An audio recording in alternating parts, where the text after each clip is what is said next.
Today, caught on camera. He's got cross traffic. Oh man, look at that. Right through that intersection. A shooting suspect leads officers on an erratic pursuit through Baldwin Park. When the suspect's pickup truck spins out, is the chase over or just beginning? Oh, this is the kind of driver that would go through a chain link fence to try and get away. Might try pit right here. Setting up for it, for sure. There it is. A suspect wanted for carjacking and attempted kidnapping makes his way from Compton to Orange County. Will a spike strip or pit maneuver be enough to bring this to an end? No, look at that. A tire just came off. And in North Hollywood, the LAPD bust a sophisticated commercial burglary crew targeting high-end eyeglass stores. Their name? The Shade Snatchers. When every second counts and every decision could be life or death, watch these incidents unfold from KTLA's Eye in the Sky and the body cameras of those who risk it all. This is Caught on Camera.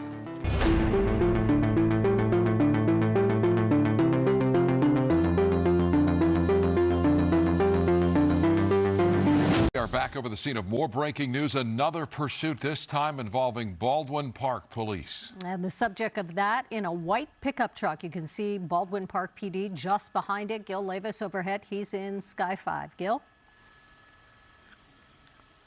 Well, Sandra and Micah, it is a shooting suspect in a shooting that just occurred a short time ago. It's Baldwin Park police in pursuit. The airship overhead is the LA County Sheriff's lighting up the pickup truck. They've been in pursuit here for at least several minutes, the driver failing to yield to those officers. So we are in this pursuit here on surface streets near the 10 freeway, near the 605 freeway, and he's going to continue here on Stewart Avenue.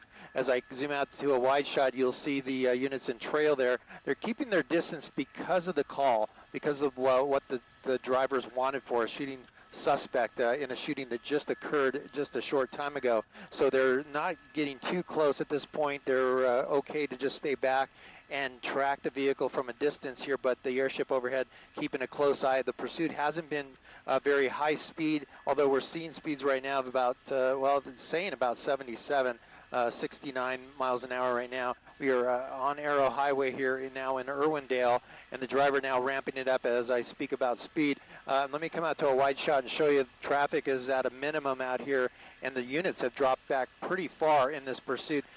They are comfortable with the airship tracking it at this point, but we'll see what happens next if the sheriffs try to get involved somehow, or possibly even the CHP. But the driver here now really on the gas at a high rate of speed, and that could be the reason why the Baldwin Park police are pulling back. It's just a little too high speed, too dangerous at this point, although the want again is for a shooting that just happened. That suspect in the vehicle wanted for a shooting just a short time ago. So the driver here continuing to hit the gas hard. As I come out wide, he's going to be coming up to an intersection here. He's got cross traffic. Oh man, look at that. Right through that intersection. Luckily that car saw him. But boy, I'll tell you what, that's the danger here, is that this driver trying to get away, maybe not paying attention to traffic, and goes right through an intersection. Here he's going to hit the brakes here. There's an officer at that intersection right there. We'll see what happens here as they go by each other. And that is an Irwindale PD unit there that looks like is going to engage in the pursuit. Here comes Baldwin Park units that are in trail. Airship still has an eye on it. He's back on the gas here. This is going to be Irwindale Avenue, and he's going to go into the left turn pocket, possibly U-turn. Let's see, nope. He's going to go into a neighborhood once again. So a dangerous situation, no doubt, as he goes into a quiet neighborhood here just off of Irwindale. This is Calle de Paseo. As he goes into this neighborhood here, he's going to decide what to do here. He's got speed bumps that are going to slow him down, and it's unclear if this driver is aware of this neighborhood, if this is maybe something familiar to the driver or not. But here we go, a left turn here, and they should be putting him back on a major street here soon. You are watching the KTLA 5 News at 11. I'm Micah Ullman along with Sandra Mitchell as we watch a second pursuit within the last half hour. This one very, very dangerous out of the Baldwin Park area involving a shooting suspect. Now 3 law enforcement agencies involved. Baldwin Park PD, Irwindale PD, as it is now in their jurisdiction, along with the LA County Sheriff's Department tracking from overhead. And we just witnessed, Sandra, a driver moving very erratically, a near miss in an intersection at close to 100 miles an hour. Yeah, just flying through that intersection. Luckily, the other car that was in the intersection about to make a left-hand turn was paying attention, hit their brakes, and there was not a collision. So we see the officers right behind this vehicle. He's been making U-turns, going through this neighborhood and driving extremely fast. Gil, what do we see up ahead? Is he trapped there? Oh, he's out. Oh boy, almost trapped there. He went through some sort of a parking lot there at that corner. He's back out onto Arrow Highway. And as he continues here, he's not really in a high-performance vehicle, but we did see speeds reaching of almost 80 miles an hour at one point. Here we go into an intersection, making a left U-turn here around that tanker truck, and he's going to continue back towards the way he was coming. Now we'll see if Baldwin Park, that's the lead agency there, will try a pit maneuver. I don't think they will, but you never know. Let's see. So many units in this pursuit in trail. Here he comes back to that intersection. So we have cross traffic, and we'll see if he's going to go, well, he's going to go right turn. That's going to put him back towards the Baldwin Park area where he was coming from before. Now he's hard on the gas here. So we saw him enter an intersection where there was a car making a left-hand turn in front of him. Fortunately, that car stopped in time. But it was a very dangerous situation nonetheless. Now he's got some traffic up ahead of him. He's going to blow by him. He's going to hit the gas here pretty hard in that pickup truck. It looks like we were able to look into the passenger seat, and it didn't look like there was anyone in the passenger seat. It's unclear if there's anyone in the back cab portion of the truck right now. So it appears at this point the driver and no one in the front passenger seat. And some sort of work truck, a Chevy pickup. It looks like there are tools or equipment in the bed of that pickup truck. And this driver is desperate to get away. An armed suspect who was involved in some sort of shooting not too long ago. Law enforcement picking up on it and immediately getting behind this suspect who had just left the scene of a shooting. We don't know the circumstances surrounding that part of it, but we can tell you that this has been a very dangerous situation for the motoring public here on surface streets. This driver doesn't appear inclined to want to get on the freeway. There have been opportunities to do so, but he wants to stay in the Irwindale and Baldwin Park area on surface streets, which is why you had the Irwindale PD engaging there as he drove past that police officer with Irwindale PD. Of course, Baldwin Park, again, as Gil's reporting, initiated this pursuit. They remain the lead agency with help from above as well. But this thing was moving for a moment or two close to 90 miles an hour, at which point law enforcement on the ground actually backed off. Yeah, it looks like the speeds are getting up there again. Of course, when we talk about a shooting suspect, an armed suspect, that really changes things, not only for the motoring public, but also for those officers who are in pursuit. It appears that they would have... Boy, he just hit those bumps so hard. It appears that they would have had some opportunities to deploy the spike strip because he's been going just around and around, at sometimes making U-turns. And yeah, it looks like they're so close, but they are not attempting the pit maneuver. Gil, do we think that's because they believe that he's armed still? Well, that's definitely a concern for the officers to do any kind of pit maneuver or spike strip for that matter. He's in an alleyway here. This may not have an exit. We'll see if he does have an outlet here. But for now, the Baldwin Park PD in pursuit behind him, and it looks like, let's see, he does have an outlet. He's going to be able to get out on a side street here. But yeah, they're holding back. Certainly, they don't want to put their officers at risk. Getting in close quarters with the driver if he does have that weapon. Now, we were on our way back to our base when we spotted a sheriff's helicopter flying to the Baldwin Park area, and we did hear it on the CHP scanner that they were trying to pull over this white pickup truck that was leaving a shooting scene. And they were able to locate it with the helicopter. The units got behind it, and the driver fled from those officers. So the pursuit is still on here. We're coming out onto Main Avenue at Scott Place, and as you see, the Baldwin Park PD, I should say, is still in pursuit of the vehicle with quite a few units in trail. And again, continuing to be dangerous on surface streets, moving quickly. You know, this is the kind of driver that would go through a chain link fence to try and get away. The way he's treating this pickup truck, yes, and the way he's driving, you saw him blast into that alleyway, hitting a curb at a high speed, could have lost control very easily. But now you see him getting close here. Maybe as though a pit has been authorized. That would be the beginnings of that motion if you see it. It didn't happen. Obviously, speeds are getting up a little too high at this point, but there was an opportunity. Look, every agency has their own protocol when it comes to pursuit policy, how they treat certain suspects. We know CHP has been very aggressive in the past. Not as familiar with Baldwin Park PD's pursuit policies, but we're watching them play out in real time here. We'll see if the driver of this black and white has been authorized to and executes a pit maneuver. It looked as though it might have been happening there for a moment. Yeah, he's certainly getting a lot closer and closing that distance between him and the vehicle that they are pursuing. And this guy's just blowing through stop signs. You see, he barely hesitates. Okay, thank you. As he goes through the intersection. And boy, they are definitely thinking about that pit maneuver, moving into position. Yeah, and I don't know if you noticed the driver looking out the window to see the officers, what they're doing. It looked like he was keen to the pit maneuver trying to take place here. Now he's going to come up to a turn here in a neighborhood. Not the best place for a pit, but we'll see what they decide to do.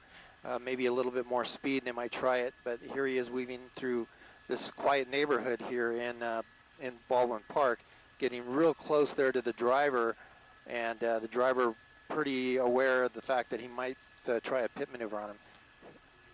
And again, we don't know how this is going to end. So if you're in this neighborhood, you're watching now, you hear helicopters overhead, make sure your doors and windows are locked. We do not know how this driver will react, but we know that he's wanted in connection with the shooting and presumed to be armed. So a lot of times we'll see them get out and run. We certainly don't want anything more to happen. Yeah, a new set of challenges in a neighborhood like this, tighter streets, the potential for pedestrians. Obviously, it's a late hour, but people are out walking the dog at this time of night. A very common situation, and to see this blasting through your neighborhood can be unsettling at the very least, and certainly very dangerous. There was another, looked like he was trying to get in position for it, but this driver just wants to continue in circles here in this little neighborhood. This behavior might beg for a foot bail. Hard to say what's going through a mind of a suspect who is moving so desperately to try and get away, not even slowing down for the big speed bumps, blowing through these quiet neighborhoods here now past 11 o'clock at night. And look at that, north of 70 miles an hour on a residential street. That is just obviously so dangerous and just reeks of desperation on the part of this driver, and law enforcement staying with him as well. Sandra, they backed off briefly but are in it. Yes, they're overhead. They are on the ground. We don't know what's happening up ahead, but often they will deploy officers to key intersections, places they anticipate this driver might go. Again, we see him just going through the stop signs with no hesitation for anybody else who might be out driving tonight or walking. Again, this is a shooting suspect. The shooting happened just before the pursuit started. The officers were able to pick up this white pickup truck that matched the description of the shooting. We don't know if anybody was injured in that, but we have to believe that this driver still has this. Ew. This might be it. Yep. Oh, look at that. Looks like he lost his rear tires. He spun out there. Look at I don't know if that's an accident or if he's trying to. Yeah. There may have been a spike strip. He certainly lost the rubber. One, if not both rear tires are down to the rim, and that happened very quickly. It looked as though that was not intentional. Obviously, he's still trying to get away, but that little maneuver right there, you can see at least the rear right is all rim. So he's going to have a real interesting time here trying to control this vehicle, moving at any kind of speed going forward. But you've got, obviously, law enforcement swarming this neighborhood now and working together to try and bring this suspect into custody. Look at that. That is all metal on the road there. Yeah, he was sparking, and he has definitely slowed down. Those officers exercising incredible restraint there. Anytime you point a vehicle at a law enforcement officer, that is considered a deadly weapon, and they backed off, and he was able to get away, but I don't think that's going to last very long. No. We're hearing now that the Baldwin Park Police Department, they're asking assistance from the California Highway Patrol to set up a spike strip. So they're trying to work with the CHP, and the CHP is trying to make that happen for them. So we'll see if they are going to be able to set up a spike strip at some point during the chase. You know, I noticed that when we first got over this truck that it seemed to be lower in the back. I couldn't tell if it had, it appeared that it had its tire, so I'm not sure exactly when that rear tire went missing. I don't believe that they got it with a spike strip. I believe that they're still working on making that happen, but we'll see what it ends up being here as he comes to this T intersection here. This is at Philhurst and Los Angeles Street. As the driver continues here, there's the CHP right there, a unit going the opposite direction. So they're definitely in play here. They're definitely going to try to set up that spike strip with the driver going into these neighborhoods and staying in the neighborhoods, trying to avoid that pit maneuver. That's going to give that CHP unit an opportunity to set up a spike strip on a street that he may be familiar with. Well, and you go into a little area like this, and there's typically going to be only one or two ways out of it. So advantage law enforcement again. It looked as though he lost the rubber on that rear right when he spun out. Whether it happened during the spin out or the spin out happened because he lost the rubber. But here we're going to look at it again. To the right of your screen, he makes the left turn and fishtails right out the back there. They had an opportunity, and look at this. Just remarkable that he's able to get away. That he's even able to control that vehicle at this point, and he continues to move. Obviously, he's at a handicap disadvantage now, and this truck is going to struggle with every passing mile. But the law enforcement situation here, major advantage as this driver. He's struggling. He's out. Going to lose it. Yeah, lose the vehicle. Oh my goodness. Oh, look at that. The car's going to continue. It's going to crash into another vehicle. Here's the foot chase. Officer's going to catch up to him very quickly and take him down. Almost got him there. He's going to go through over a fence, and that's going to be it. Back down on the ground. They got 3 officers there, and they got him at least down on the ground here. Here comes the 4th officer to bring him down. That's going to do it for this pursuit. The driver trying to make it over that fence wasn't quite able to. This is at Walnut Street and Benwood Street here in Baldwin Park, coming to an end here with the car continuing down the street as the driver bailed out. Unfortunately, it appeared that his pickup truck crashed into another vehicle that was parked there, but that's going to do it. This person in custody.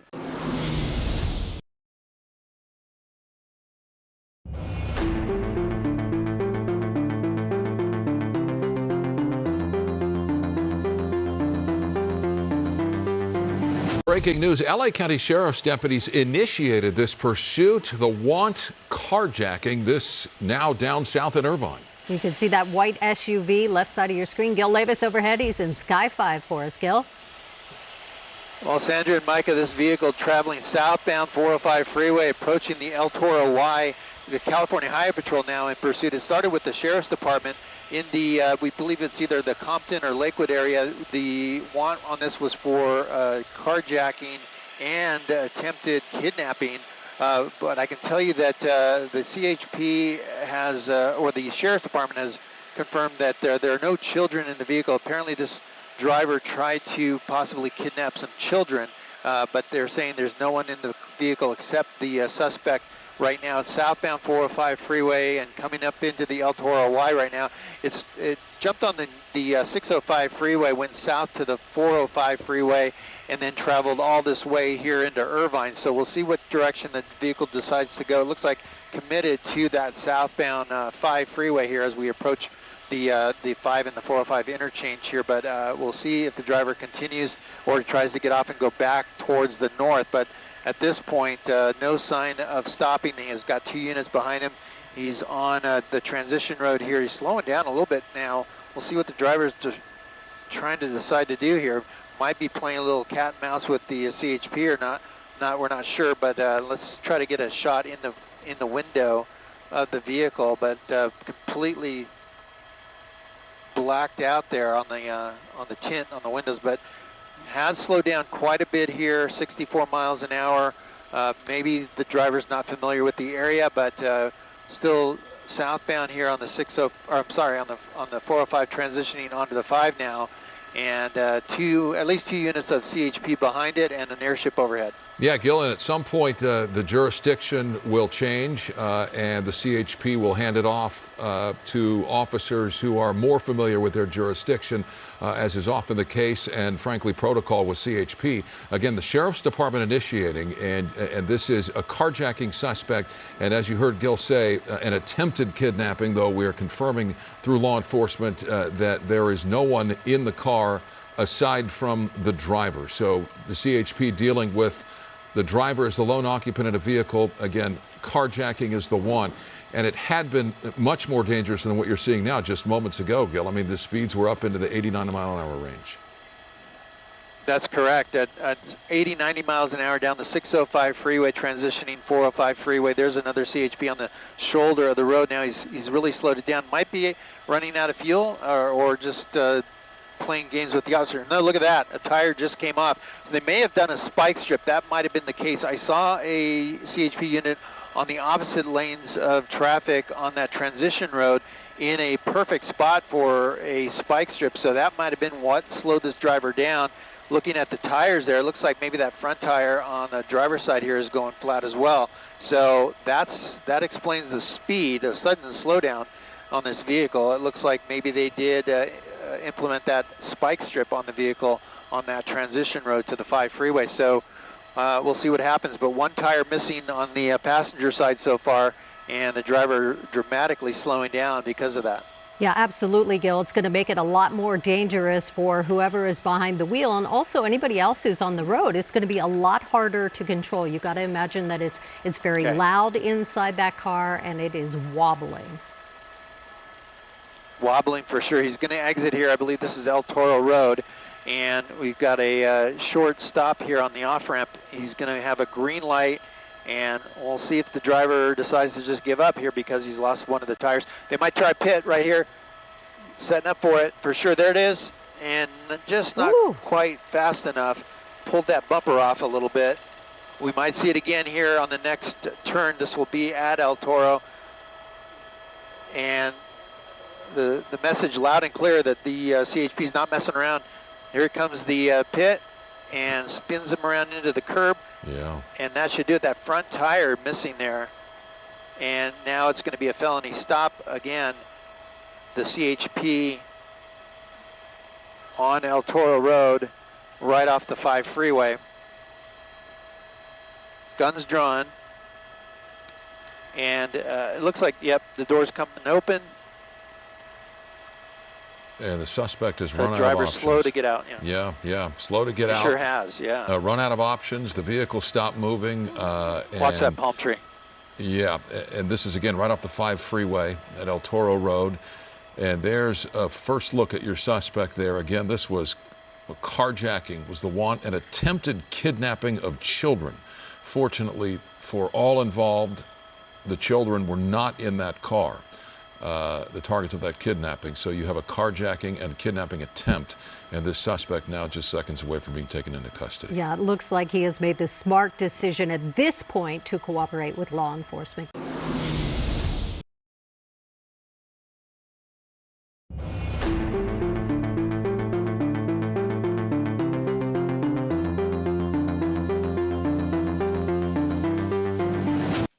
Los Angeles, a city of stars, both Hollywood stars and the galactic kind, with an average of nearly 300 mostly sunny days a year. But sometimes folks will go to extreme lengths to protect themselves from the sun's powerful rays. Case in point, the Shade Snatchers. It's October 2025. LAPD detectives announced the arrest of 6 members of a sophisticated smash and grab crew, known for targeting at least 26 high-end eyeglass stores and luxury boutiques across LA, Orange, and San Diego counties. Starting in February of this year, we noticed a MO that was going around citywide, including pretty much all of Southern California, where suspects would smash a vehicle into high-end eyeglass stores. Each burglary followed a similar pattern, the suspects using stolen vehicles, usually older SUVs or pickup trucks, to smash through storefronts, bypassing security measures before filling laundry baskets and storage bins with designer loot and fleeing. These glasses, they're worth a lot of money. We've figured out over $2.6 million were actually taken, and over $500,000 in damage was created by these suspects. You heard that right. $2.6 million in stolen property. Quite the haul. The LAPD identifies 3 of the 6 arrested suspects: 25-year-old Rashid Reed of Compton, 37-year-old Philip T. Harris of Bellflower, and 37-year-old Orlando D. Neal of Los Angeles. 3 other juveniles are not identified due to their minor status. A total of 26 counts of burglary and grand theft are filed, with additional firearm-related charges, bail amounts ranging from $500,000 to nearly $1.25 million, depending on the suspect's level of involvement. All this as detectives actively work to identify additional crew members. For now, these alleged members of the Shade Snatchers find themselves snatched by the LAPD, their alleged crimes caught on camera.